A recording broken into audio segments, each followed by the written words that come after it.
Teddy, will we get a sports update tonight too? Live, Teddy. Right. Yeah. All right, we're going to call the Wednesday, February 3rd, 2021 Board of Education meeting back to order. Everyone, please silence your electronic devices, and we will stand for the Pledge of Allegiance.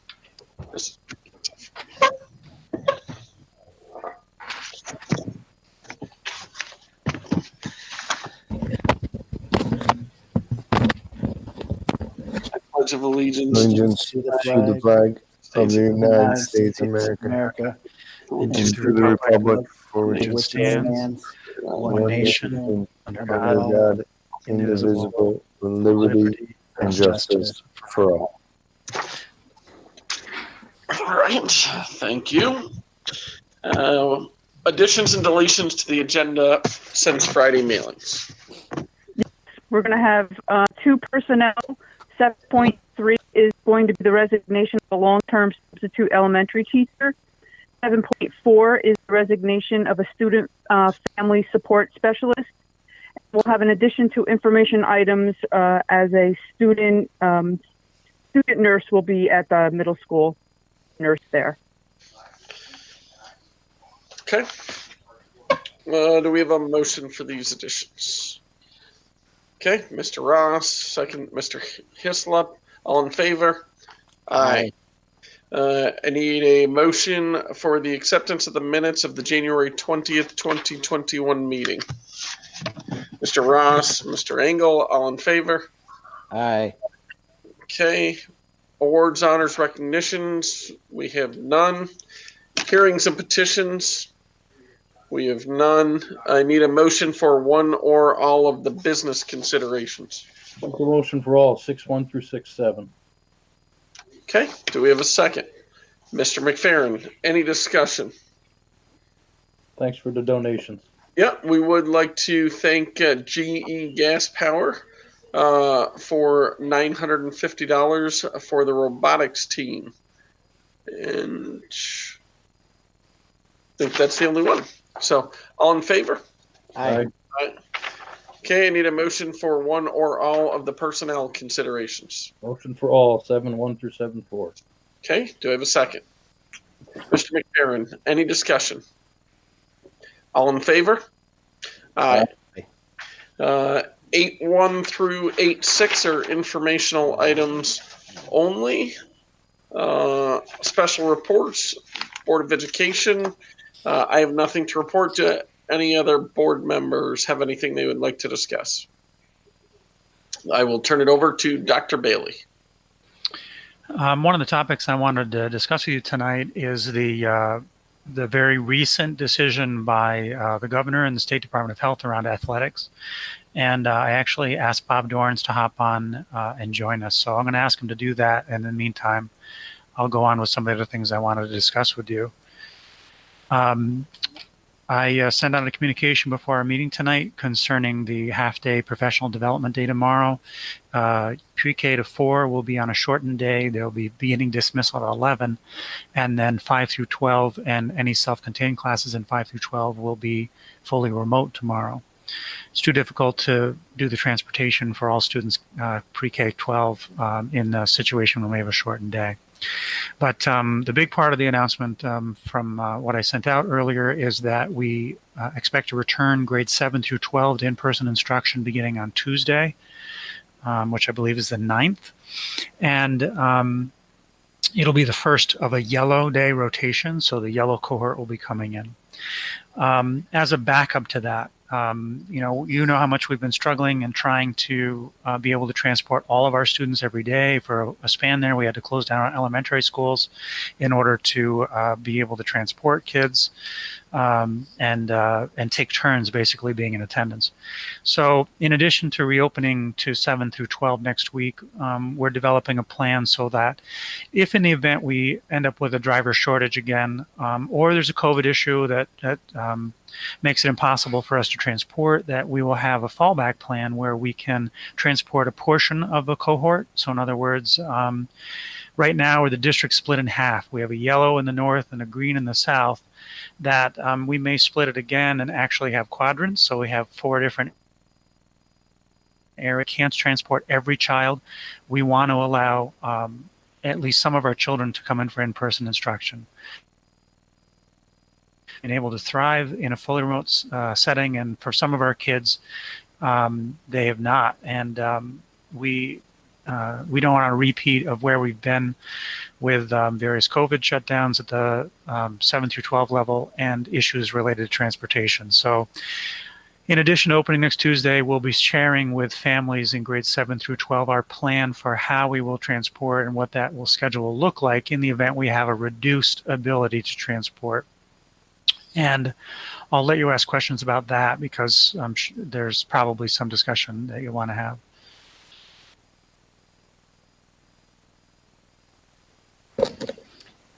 The only questions that I would have with regards to that, Brian, would be communication, making sure that, if we are kind of reconfiguring the different cohorts, how we're communicating it, if there's any impact to schedule, meaning your classes 1 through 5 this day, 6 through whatever the other day, making sure that we do that in advance. Yep. Our hope is that we're able to make it through next week, no issues, but all next week we will be communicating what our plans will be in the event that we have to do something else. If we have to go to an alternative. But I agree with you that it's going to be confusing enough to have students come back at all. We're about 6 weeks in since the last time they've come into our high school, and 7th grade in the middle school. That's an awfully long time to go without in-person instruction.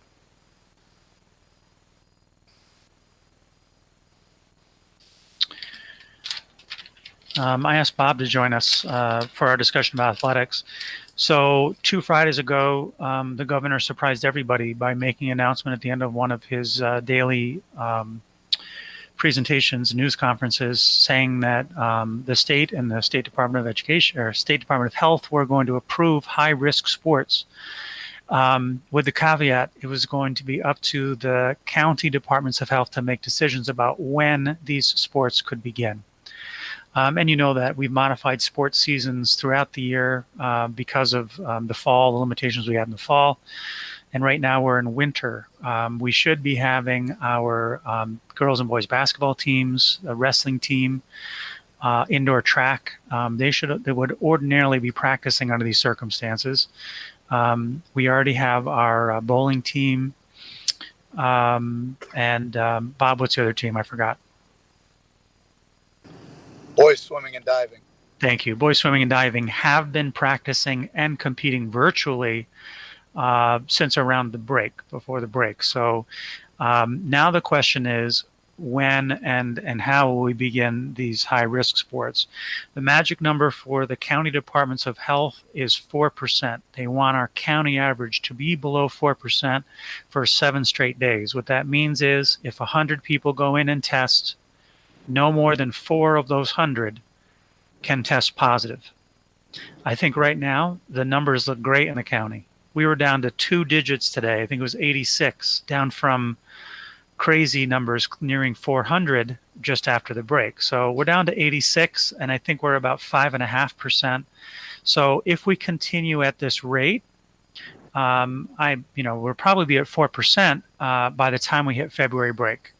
And if we maintain that for 7 days, that means during the February break, or as soon as we come out of the February break, we'll be able to see competition around these sports and actual practices, because we have to remember right now they're able to do conditioning. We did that for some of our other sports in the fall. That means that they can do exercises relating to the sport, but they cannot do anything that looks like competition. So like in basketball, they can run drills, but they can't play 1-on-1 or 2-on-2 or whatever. Bob will further explain that. Weight training, they can do form, but they can't actually wrestle as a component of the work they're doing right now. And of course, once we do get the green light to play any sport, there needs to be a minimum number of practices before our children can compete, because they want to make sure they're in sufficient shape and they have the knowledge so they're not injured when we get there. So we're running up against a timeline here. I think the next season is slated to begin in March. So we're running up against the timeline for how to fit everything in. So Bob, is there anything you wanted to add? No, you hit it pretty much on the head. obviously it's a very short window for all the seasons. We were at 4.4 today. I think Albany County infection rate as a rolling 7-day average, we're probably a few days of less than 4% of infection before we'll go below that rolling 7-day average of 4%. I hope that we have protocols in place as a league. I know we have some protocols in place as a district to take care of our athletes as best we can and try and implement this and give them the opportunity safely as soon as we're given the okay by the Albany County Department of Health and the Albany County Executive Dan McCoy. Hey, Bob, I just have one question. Is it a one-time check by the Albany County Department of Health, or is it a constant rolling 7? So could we get into a situation where we start and then potentially have to stop?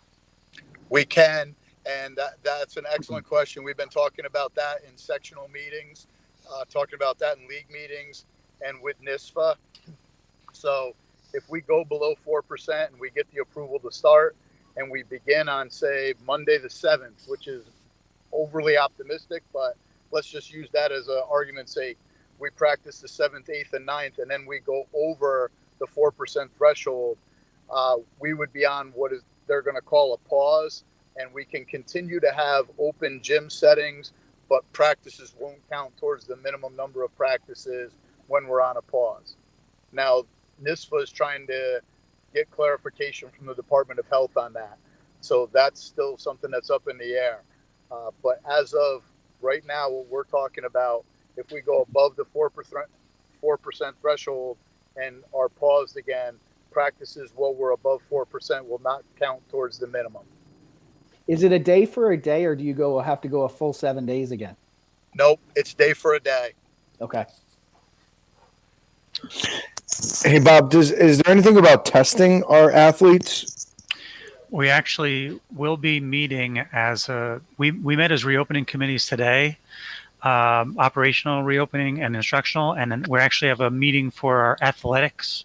We have a leg of our operational reopening committee that's dealing just athletics. We're going to meet this coming Monday, and we're going to talk through some of the additional protocols. The one thing I forgot to mention to you folks is Bob and the other athletic directors, Section 2, Colonial Council, and Nicesford have been amazing at trying to design these protocols to keep kids safe, that meet the expectation, try and meet the expectation that we're doing through everything else we're doing in schools right now.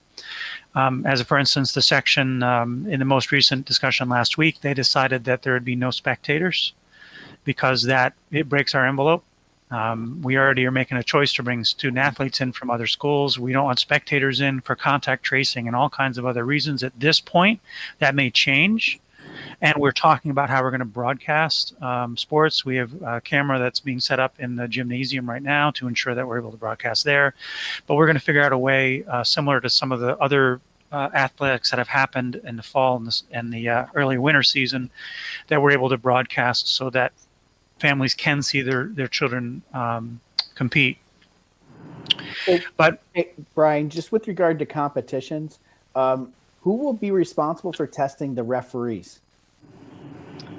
The referees right now, the agreement that NISFA and Section 2 has with them is they are going to fill out our daily attestation form. That's what they're doing for swimming. And there will be no testing. There will be nobody monitoring them unless we put that in our protocols that we're going to do a temperature check as the officials arrive. I think it's more important that we put protocols in place that they come to the site dressed for the competition and they know what exit they're going to do. Play out. We certainly can put for a church there the attestation like all of our staff and students do. Bob was saying is that the athletes and the referees are expected to show up in their uniforms. They will have access to to our team room, whatever the appropriate team room is during the match, but students will not be accessing our locker rooms, right, Bob? Right. Not our main locker room. They'll use the team room off the gym so we can kind of contain them in one area. Yeah. We openly acknowledge there's a certain amount of risk and there's a certain amount of bravery involved in doing this. We've talked a lot about what makes a whole student, what our students have missed out on over this past year. Athletics is clearly one of them. And what we want to ensure is that the precautions that we put in place balance with the benefits that we'll get out of our students being able to express themselves in a way that they've been deprived of since before March of last year. What about, right now we're talking about team practices and being able to have team practices. We have to get underneath that 4%. But what is the thought process? They tell you possibly you could do individual training. Like you could have a basketball practice, but everything would have to be done individually. Is that something that we're looking at? Or do we not have approval for that? Brian, do you want to answer that, or do you want me to chime in? No, go ahead, Bob. Brian and I have had initial discussions on this. I would like to see us do that slowly but surely. Colonial Council schools are coming online and doing that kind of thing. They're opening their gym. They're opening their weight rooms. Obviously, there's protocols in place. I've been collecting them from the other Colonial Council schools that are doing that. I would like to see us start doing that sooner rather than later. If for nothing else, to try and get our kids back in some semblance of condition before we start playing. For wrestling, you need 10 practices. For everything else, you only need 6 practices. 6 practices is not a lot of time to get your kids ready to start competing against other schools. So, yeah, we would like to start doing that. There's very strict limitations on how you can conduct those open gyms. That's all under the NISFA protocols that we would have to abide by. But I'm hoping that we can get that going sooner rather than later. And it's something that Brian and I have had conversation about. And it's something that probably will need board approval and district approval to finalize and get done. Okay. Real quick, I feel that if the Colonial Council thinks that this is so important that the Colonial Council or the RCS should set the tone and we should be testing our athletes before competition. If we're sitting on tests that we have to test our school population, I think that we need to set a precedence and test before competition. We'll be talking about that on Monday, Peter, and that's something we talked about briefly today in our operations meeting, and that very well may be a component of the work that we want to do. It's certainly, as a reminder, they initially said that we were not allowed to use any of those tests unless or until the governor directed us into a zone, and they've since lifted that, allowing us to use them where we feel as though it's necessary. So we would be able to do that. Can we make that mandatory? And then I guess the next question is, do we run into issues if kids don't want to take it? Well, we have the right to make it mandatory.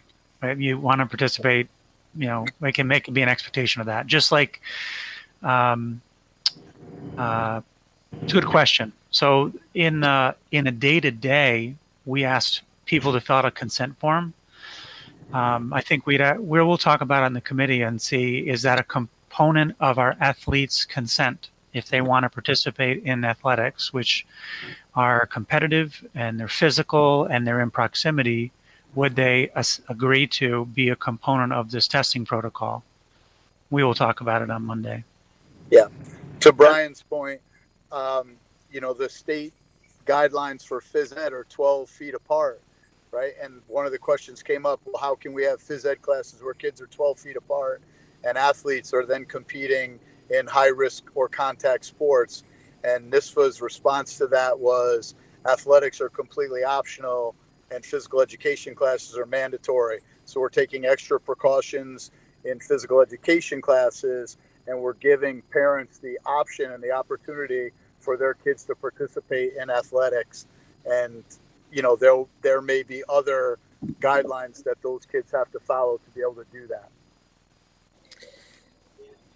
So go ahead, you first. So my question is, what is our protocol going to be if there is an infection for somebody on a team? Because obviously that would isolate that whole team or quarantine that team, but then it would bleed over into their classroom setting also, correct? I mean, we run the risk of it bleeding over into both areas. Yeah, and into communities. Now you're mixing different communities in different areas. It's not just a local RCS thing. The only answer to everybody being safe is testing. That's it. You take whatever precautions that you want, unless you're testing before another community comes in, it's not going to work out. Back in the same boat.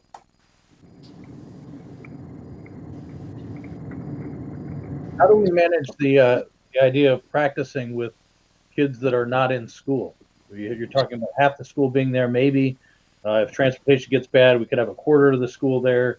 What happens to all those kids that are working at home, but then have a practice after school? We're going to handle that the way we've handled it in the fall and the winter. To participate, you're going to have to get transportation to and from the school if you're not in school that particular day. Is that even legal to do? I don't think it is. I believe it is. We're one of the few schools that has a 5 o'clock bus run for athletics. Most kids get rides home from practice, and obviously this is a unique year where they're not necessarily all in the building at the same time, so they would have to get transportation to school. But right now the regulations and the guidelines say complete remote instruction students or hybrid students fall under the same category as kids who are in school every day. They're able to play, but that, Yeah. I just don't understand how that makes any sense. If we're gonna be mixing cohorts, and we're telling kids it's not safe for you to be in school to do your classes and to learn, but it's okay to come in and play sports after school. That just does not make any sense to me. I also worry that as soon as we say that you're required to find your own ride, we leave ourselves legally susceptible if there was an accident. That there's somehow that they would say that the school is forcing me to ride with somebody else because they're not providing the transportation. It's not the same as getting a ride home after hours, because that's an option. We had it there for them. They chose not to. But if we don't afford it, then you're forcing them to take a ride with somebody. But this happens in August when they have fall practices. You have it during Christmas breaks, February breaks, New Year's breaks. There's no transportation during any of those times. It would all be the same thing. I mean, it's not, just because, we get out of school at 12:30. Kids aren't going to be able to stay in school until 3 o'clock. Everybody's going to have to get a ride back. But it's the same requirement in August, like I said, during Christmas break, New Year's break, April break. We don't have transportation on any of those times. And it's always been like that in the past. So, this just makes it every day instead of some of the time. So can I ask a question with regard to where we're at right now? And I know that we're hopeful to potentially get some sort of winter season in potentially. What are we going to do for communication? Are we going to communicate out to our community that, there's a potential for whatever the sports are, and, what needs to happen? Because I'm looking at the calendar right now, and if winter sports are through the second week of March, and we're thinking the first opportunity would be next week for doing something, we have to communicate out, I'm assuming, tryouts. We have to communicate out practices. Do we have a communication plan? Bill, the plan is in place, but we held off sending it out until after we've had this discussion with you as a board. Gotcha. I just want to make sure we have something in place so that we can communicate to the entire school community. Yeah, I think Rich Meadow, he shared it with me today. We discussed it. He has it ready to go. He's just waiting for Brian's approval to post it. Okay.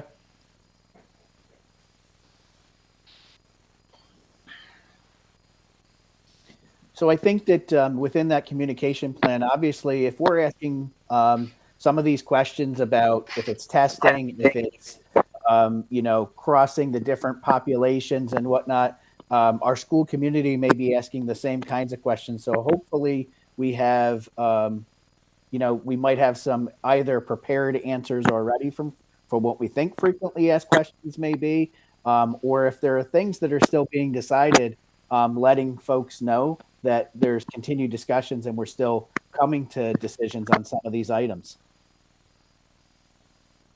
Listen, some of them are going to be dictated to us because each of the counties that have given approval have put individual restrictions for their county in. I don't know if any of them included mandatory testing or a percentage of testing, but they have put certain restrictions in. The chief medical officer of your school has to give approval, or a designee of your district as the superintendent or board of education has to give approval. There's different restrictions in each of the 13 counties that make up Section 2. Unfortunately, in all of New York State, Section 2 is the largest county by county section. We have 13 different counties that make up Section 2. For Ravena, our concern is Albany County. If they give us the approval, we still may not be able to play somebody from Greene County who hasn't been approved. Right now, we're up to 5 counties in Section 2 that have been approved.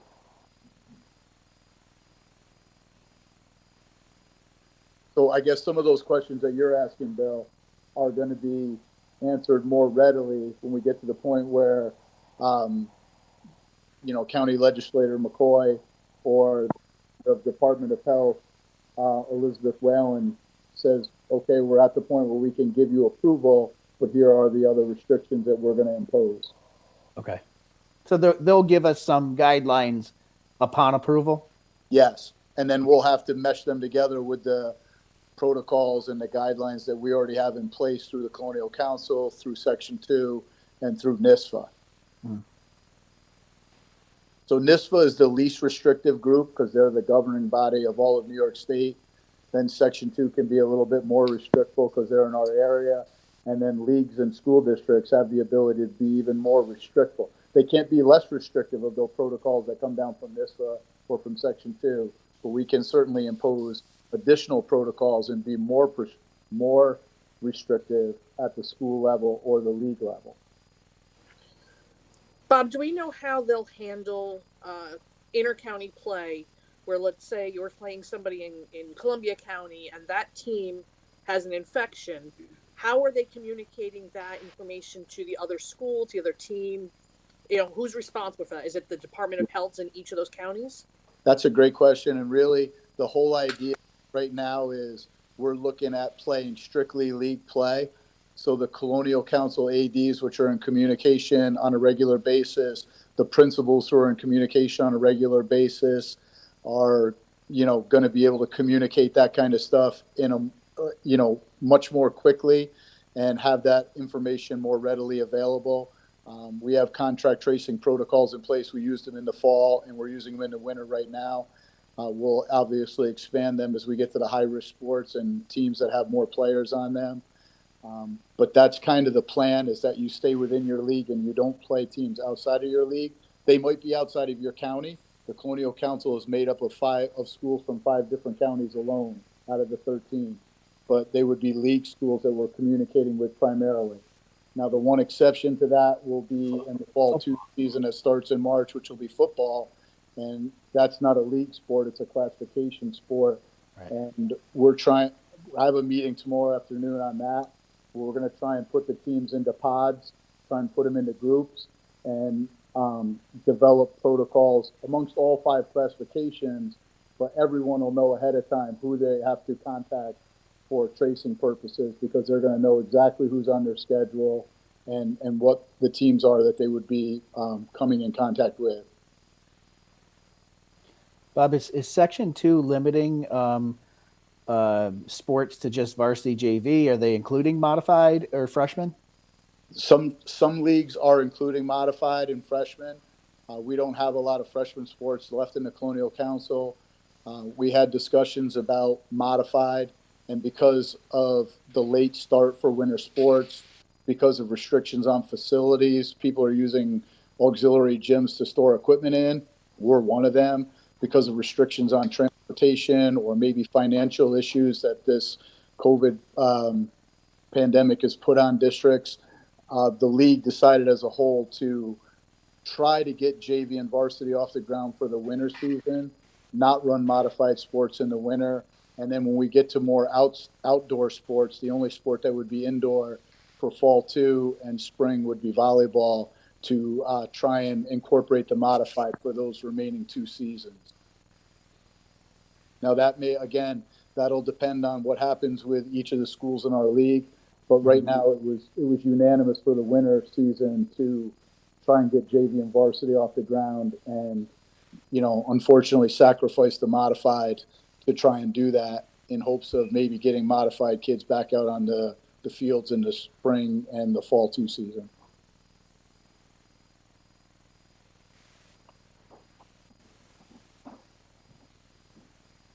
Well, thank you for the update. It's good to be talking about something else other than closing schools. It is. Hey, no one wants to have athletics more than I do. It's my job to kind of advocate for it. But I do want everyone to know that, we are trying to be as safe as possible in doing this. We're trying to consider all the circumstances that could possibly come up. And that's a Pandora's box.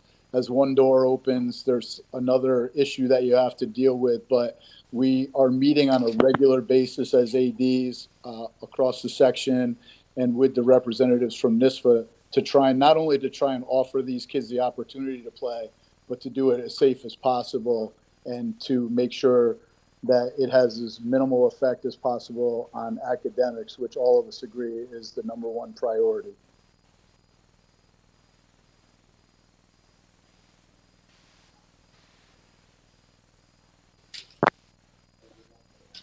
Thank you, Bob. We're really grateful that you were able to join us.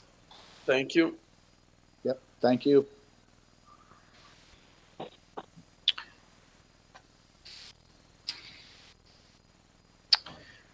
I wanted for the board to know that we use a number of online systems at the elementary, middle, and high school, and in one of our programs that we're using at the elementary school, the way that we were using it, we've used this program for 6 or 7 years, but this year is our first year.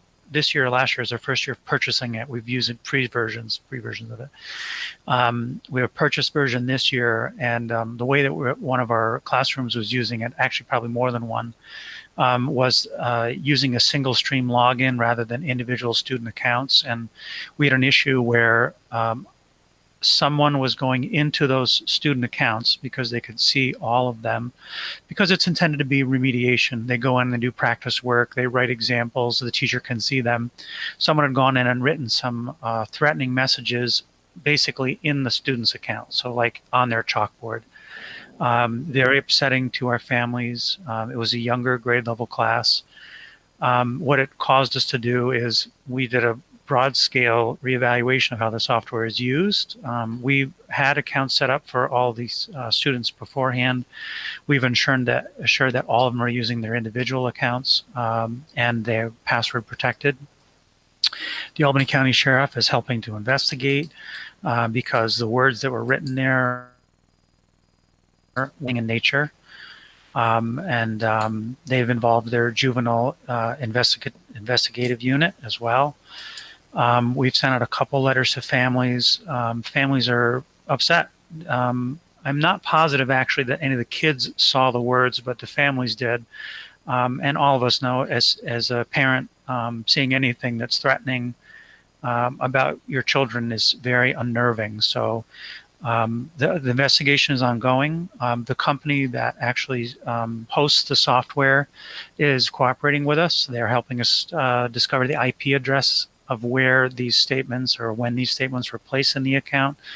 And they promised us that we'd have them either today or tomorrow, which will help us zero in on the device that those came from. So that'll significantly help both the school and the Albany County Sheriff. But we've taken steps so that it will never happen again. The difficult part for us now is to helping remediate this with the families who are very unnerved by this happening. It was a handful of kids. It was 5 or 6 children, but one child is more than enough to have had this happen.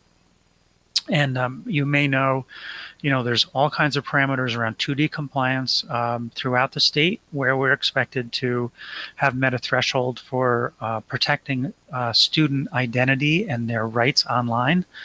This kind of fits into that. We didn't divulge any student-sensitive information, but someone was able to go in and post something in their classroom, in their own individual classrooms, and it's not okay. I just wanted to know that we've taken steps to remediate that, and that ideally the investigation will be wrapped up prior to the end of this week. The program is called Rating A to Z. It's used pretty broadly in all of our elementary schools and in some of our middle school classes. You have any questions about that? Our Budget Advisory Committee meeting met. Our Budget Advisory Committee met 2 weeks ago for the first time. We saw presentations from elementary and middle school. Tomorrow we'll be continuing those presentations with the high school, student support services, and the district as a whole. We also launched a thought exchange around what skills our families believe to be most beneficial, that benefited them as adults. And we'll be looking at the results of that thought exchange tomorrow, as well as launching another thought exchange after that. We had about 260 participants in the thought exchange, about 360 thoughts and 7,000 ratings around those thoughts. So they really seem to center around time management. In other words, learning to be competent in determining how to prioritize issues. I think there are things that would resonate with us and be sensible. And what we want to do is, as we are developing budget, we want to make sure we're investing in programs that support this skill set. Or if we already have these programs, ensuring that we're overtly teaching them. Because what we find is different students have different experiences. Some go through, they learned great public speaking skills, or they learned great time management, but others goes through and they don't. And if that's an accident, that's not okay. Either way, we need to be purposeful in what we're doing. So, Jason? Yeah, so the questions look very similar to the community forum that you had probably 2 years ago now, back in 2018, 2019 school year. So did you see a lot of similar answers, a lot of similar thoughts within this exchange, or have you not got that far yet? We did, but we purposely asked the question a little bit differently. We were very focused on workplace skills. We generalized this time because, we've backed up from where we were 2 years ago. We're talking about a 5-year plan, and we realized that it really is about employability, enlistment, and enrollment. So some kids are going right into the workplace, some are going into the armed forces, or some are going into college. They may or may not be the same skill set. So we're trying to highlight where we believe those to be. And, we got some great guidance 2 years ago. And what that did is it made us hyper-focus on what our mission is. But we need to have measurable, identifiable metrics for whether or not we're doing it. That's the part that's still missing. And we're very eager to get there. Every taxpayer that's investing in the programs that evolve here have a right to see a return on their money. Other than some of the great things that some of our kids are doing, every single one of them needs to be ready to go. When we fail a child, they stay here or they leave here, and they cause trouble. They're unemployed. They're not well. They may not be successful. That has an impact for decades and decades. We have a responsibility to prepare every child at the best of our ability. Other questions? The minutes, the presentation, including the notes from our committee meeting from 2 weeks ago, is in your packet if you wanted to take a look at that. And lastly, we had our construction meeting committee just about 2 weeks ago. Our architects have been working feverishly on development of some of our phase 3 work. That work focuses on the main entrance and the front hallway of both elementary schools, making them more customer friendly, better utilization of space. And at our middle school, redoing our art classroom and our family and consumer science room. And at the high school, our family and consumer Family and Consumer Science Room. These are all projects that our taxpayers approved of 5 years ago in the referendum. And this is just us finally getting to fruition on this now that we've wrapped up phase 1 and 2. The architects are almost done with the drawings. We'll bring them back out to the construction committee when they're finalized, and they'll be bringing them to the State Department of Education in the next 2 weeks for approval. So we can ideally begin construction this fall. The board made it clear we want to begin so we can get this done. So we're aiming for construction this summer, completion in the fall.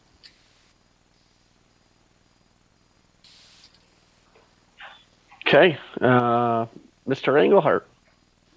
Dr. Bailey, can I share my screen real quick? Absolutely. All right, I just want to bring us to the website. Can you guys see that okay? Yes. So if you go to the bottom where it says news, and this is also on our social media as well, there's a couple of things that I just wanted to point to. We have an Artist of the Month. So please check out Miss Catherine Pagnota and some of her work. It's something that our art department at the high school has been trying to highlight. Then also the other thing that I wanted to bring everyone's attention to is that the New York State Education Department is asking for feedback regarding waivers on state testing for this year. So that's 3 through 8 testing, and then also Regents as well. So a lot of great things on our website. A couple of other things that I just wanted to mention quickly. As Dr. Bailey mentioned earlier, tomorrow is our half-day PD session. Teachers should be working on best practices. That's what they asked for, some time to really discuss best practices for remote learning. They're also starting to look at interventions. This is a time where we are, marking periods done, grades are in, so we want to start looking at that data and create interventions for that as well.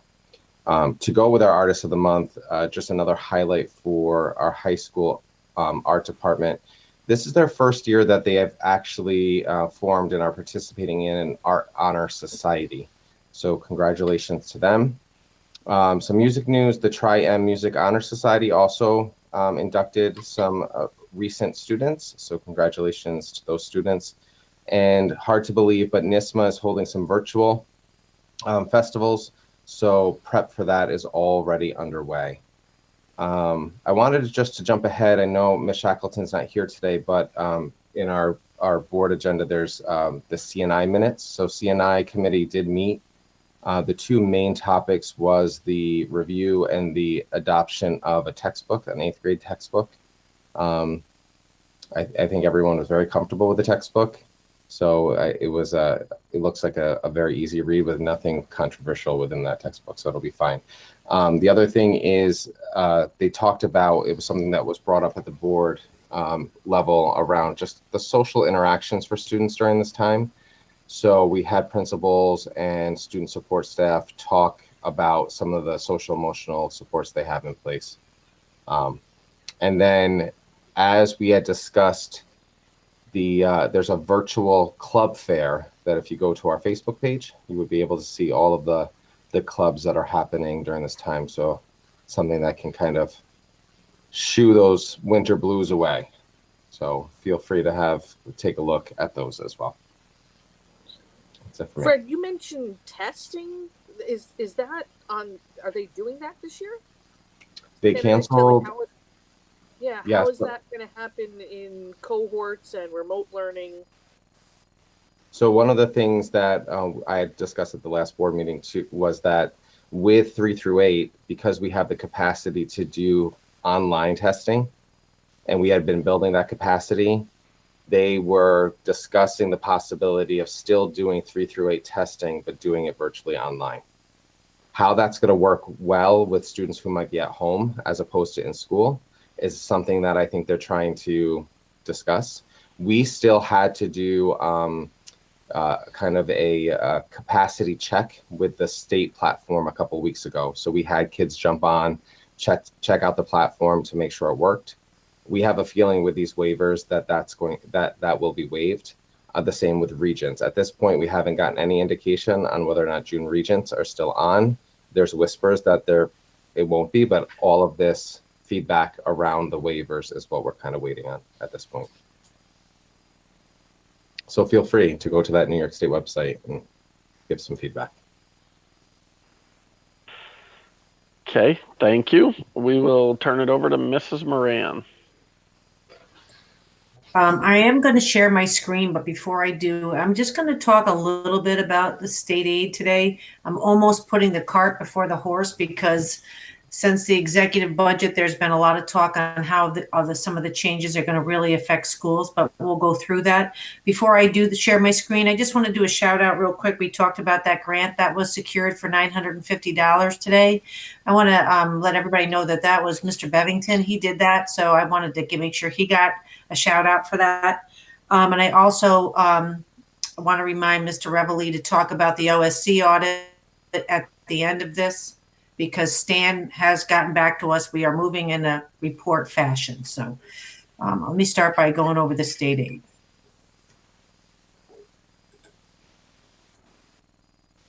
Everybody see?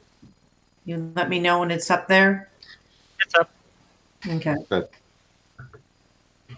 Hold on a second. All right, so I just wanted to take a moment and go through some things. It's going to be a high-level discussion. I don't have exact figures yet. I do feel as though there's so much more information to gather yet that I need to share. But what I'd like to go over is just where we were when we ended the school year last year and the state aid figure that we put together to help build this budget. How that compares to the governor's run that he's just comparing right now, his executive budget for last year compared to what he's put out for the 21-22 school year. So when we go through the state aid figures, we make some assumptions. They're based on a data sort that is a snapshot of where the district is at a point in time. So last year we budgeted a total of 18.1 million, almost 18.2 million in state aid. That's the only part of revenue we're talking about this evening. And I just want to touch base, and we'll go through what some of those highlights are. But in the first column of numbers is where we ended. I did not take into consideration any of the pandemic adjustment. And the reason that was $260,000, the reason I didn't add that in because I knew transportation was inflated. Remember, at the end of last year, we knew we weren't going to expend our full transportation budget because of the pandemic. So we made some adjustments there. But when you look at the middle column, the governor's run that he just set out with to compare his 21-22 figure, I want to point out that the foundation aid is the same. Now, universal pre-K, I showed in both the center column and the right-hand column for 21-22. And if you remember correctly, we thought we were going to have 20% of the aid withheld for that grant. Well, right now we've been told we're going to be made whole.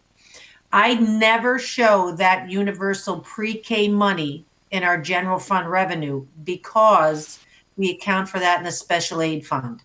I will show it here for this purpose, but I will back it out as we build our budget that supports our general fund. That money is strictly in the special aid fund. It's a grant, and the expenditures that support that go with it.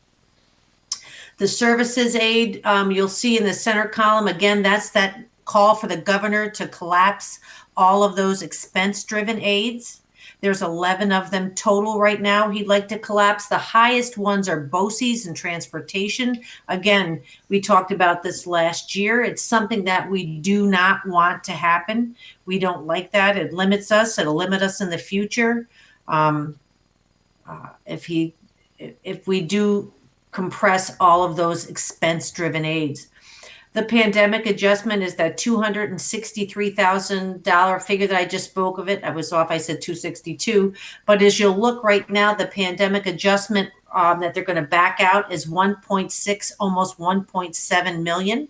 That money will come back to the district as a local district funding adjustment. We always come up with snappy new phrases and words for the state for us to follow. But what becomes very concerning about that $1.6 million adjustment is that we don't know if it's just 1 year. It's a federal support to what the state is cutting out. So is it a 1 year hit or is it going to go on? Those are some of the challenges that we spoke to today. I was part of a webinar today. There's another webinar for Tuesday to go over these things so I can give you a better overall view of where I think some of our revenues will be at the end of the month.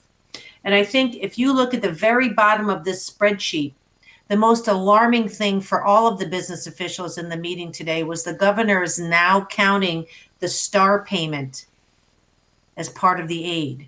Now, the STAR payment is part of our levy. So that's what's concerning. We're going to talk about that again as we go through tonight. It won't be a long presentation, but I do want to talk about it. So one of the things we decided upon as a group of business officials is we're not going to, when we present the state aid, we're not going to count the STAR payment. It's a moot point. We don't consider it aid. So we backed it out. So it gives you a better look at what the state aid that we've done from year to year looks like. So right off the bat, you see a decrease from where we ended up this year to where the governor's run is for this year. And then next year, it's only 18,548. And again, the big concern in the 21-22 executive budget for that pandemic adjustment or that local adjustment is that forever? No, the chances are it won't be. So we don't really know how that's going to impact us in future years. That's part of the homework I have to do to present to you at the end of February, beginning of March. But if you were to look at things in a nutshell right now, they're forecasting 18,548,000 in revenue for state aid. So the things that we need to consider as we make decisions and as we bring more data to you, one of the positive things, I would say almost one of the only positive things, is that the Department of Budget has said there'll be no reduction in the current year aid. We've spoken to the fact that we assumed we have a 20% reduction. We've been told we're going to be made whole, and we will also be made whole for the withholding from the grants at the end of June. Now, there is no rush to pay us back that money or to pay us that money. It'll come hopefully by the end of the state fiscal year, which ends on March 31st.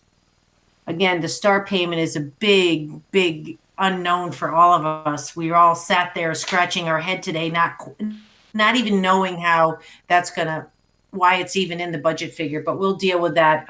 We'll get more information on that as we go through the budget process. Again, I spoke to the budget is supported by the federal stimulus. What happens if it doesn't continue? One of the outstanding conversations yet to happen or decisions to be made is will the state aid transportation expenses that the districts incurred from March to June of last year? Our district's okay. We stopped paying our contract transportation when the students didn't go. Many districts continued to make those payments, assuming that they'd be aidable. And again, right now the state said no, and they have not made a final determination. There is a lot of pushback on that for some schools. It relates to a lot of money. We had payments ourselves for all the meals we delivered and everything else. And right now those things are off the table for being aided. It's not definitive yet, but there's no guarantee. There's some language right now about that $1.6 million figure. We'll call it the local district funding adjustment.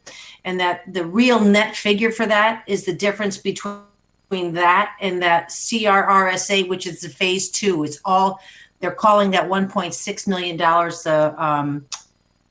the GEED 2 and the ESSA 2.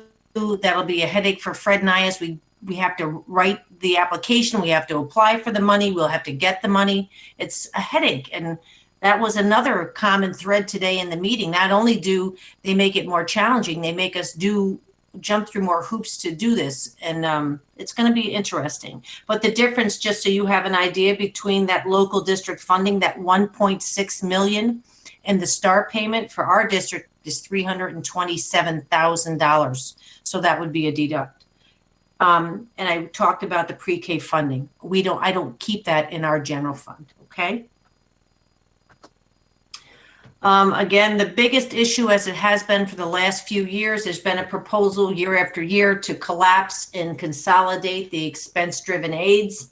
Again, one other time, it's right now, his proposal consolidates 11 aid categories, the big ones being BOCES, transportation, and all of those instructional material aids like library reimbursement, software, hardware, all of those things. I worry about some of the 1920 that if I go back a couple of slides, that services aid in the middle, that $3.7 million,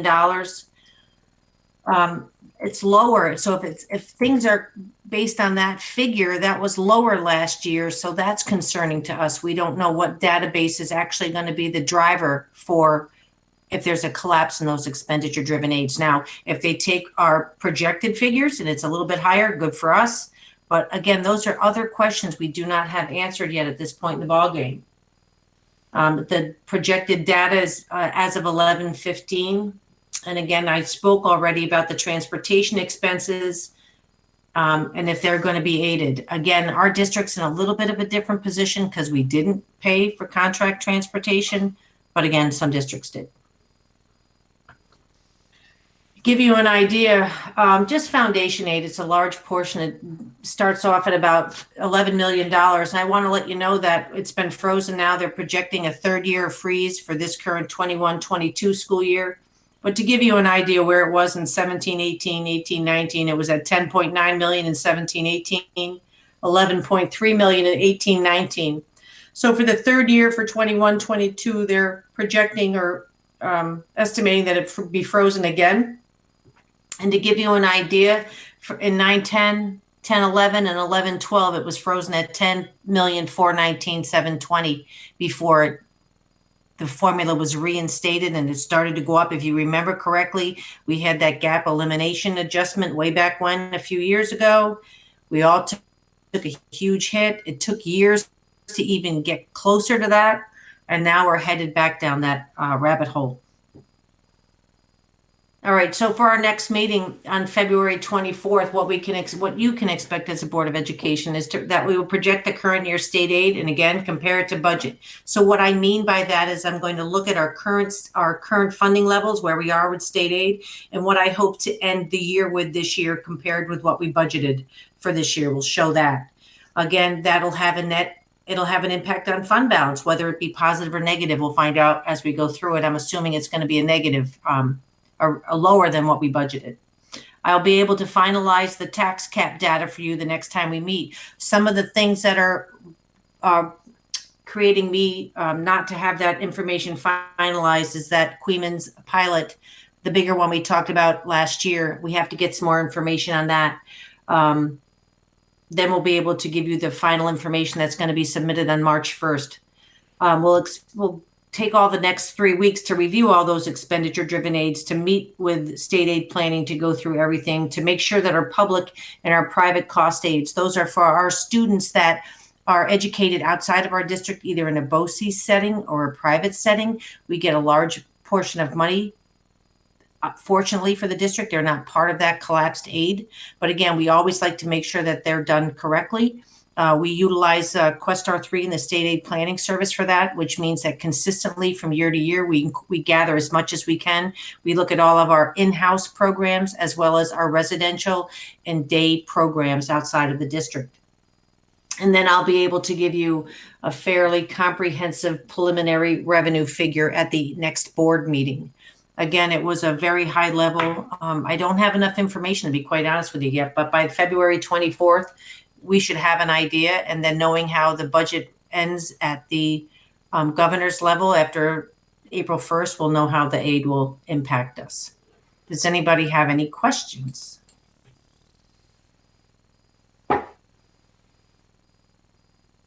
Nope, that was easy. I have a lot of questions. On February 24th, we'll go through it again. Okay. Now, Joanne, did everybody get the invite for the Office of the State Comptroller's audit for Wednesday? And I'm all the board members? She's frozen. Or am I frozen? He doesn't want a quorum You froze her. Yeah. for that meeting on Wednesday. Can you hear me though? Right. So we cannot. A little We bit. can hear you now. Do you? Who have we sent invites out to? Just Teddy? Can you hear me? Can now, and I can read. I got a little bit. Yeah. And I can read lips. Invite is generated from the Office of the State Comptroller. He did tell me that he would invite all the board members. He doesn't want all the board members. I don't know if he did or he didn't. Can you guys tell me if you? I think Teddy only got the invite. Yeah, we got a report from them, but we didn't get an invite to anything. Okay. So the report. There's a meeting on Wednesday with the state comptroller.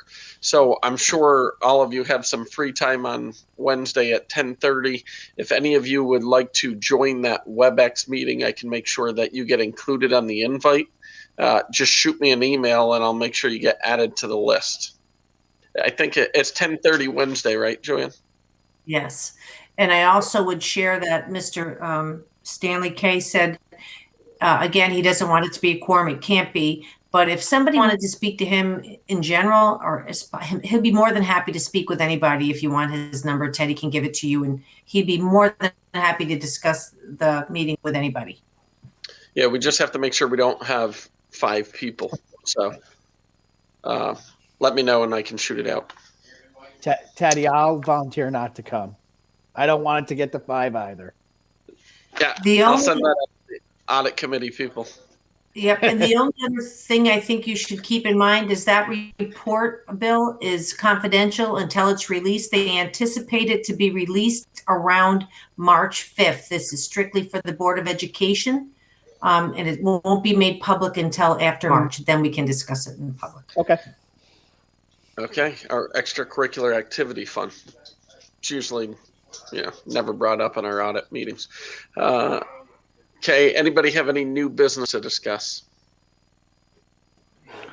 Okay, I have a quick question. I know that we talked about this. I don't know where it falls, but are we trying to plan anything for our seniors for this year?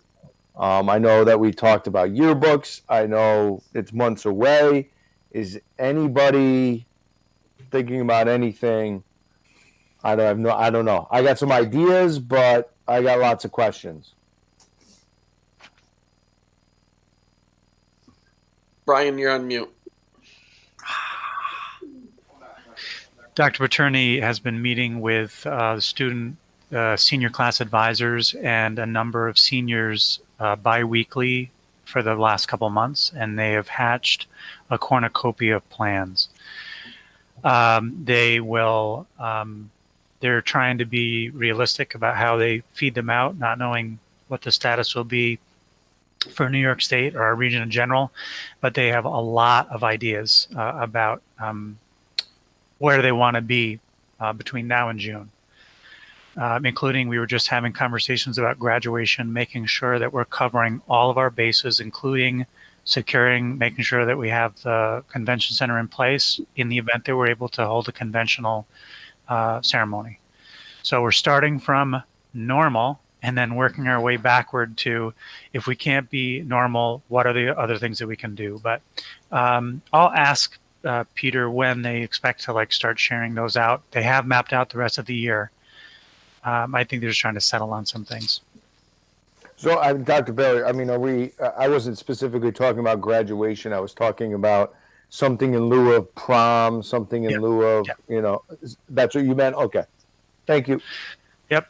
They got all kinds of things in place. And Lisa was just joking with me the other day. She's like, all right, so we're prepared in case we need to do a ceremony on the football field, or we need to do a virtual honors ceremony. And they're like, yep. And prom. And they're just like, right back to the prom. Yep. And we want a prom. So yes, they're talking about it. Yeah, which actually, Brian, you bring that up. I know they had a virtual National Honor Society presentation this past week as well. So I know they're adapting, and I know the advisors for that, and Dr. Paterni did a good job. And I think they actually also even discussed the seniors who would have gotten nominated or had a presentation last year that got it canceled were done this year as well with the juniors. So that was good. Does anybody else have anything else they would like to discuss? Brian, do you know if we have kind of put on our website access to like senior scholarships yet? Because I know some aren't going to be in the building or it's kind of sporadic. Is there a way to keep that loop of information flowing on our website for families? Actually, Rich just completed the creation of the guidance page, the high school guidance page, and I think they're going to launch tomorrow or Friday. So it includes scholarships, but it's a whole cornucopia of those resources that parents would have ordinarily had if they were coming through the building, students and parents. If it's not going to launch by Friday, I'll let you know. Okay, good. Cni Committee Meeting, minutes attached. I don't know if there's anything you want to discuss about that, Tina? No? Okay. No policy adoptions for review, no hearings and petitions. The next BOE meeting will be February 24th. No reason for executive session, and I need a motion to adjourn. Mrs. Hoteling, Mrs. Klein, all in favor? Aye. Thank you, everyone. Have a great break. You too. Bye-bye. Thank you. Bye, everybody.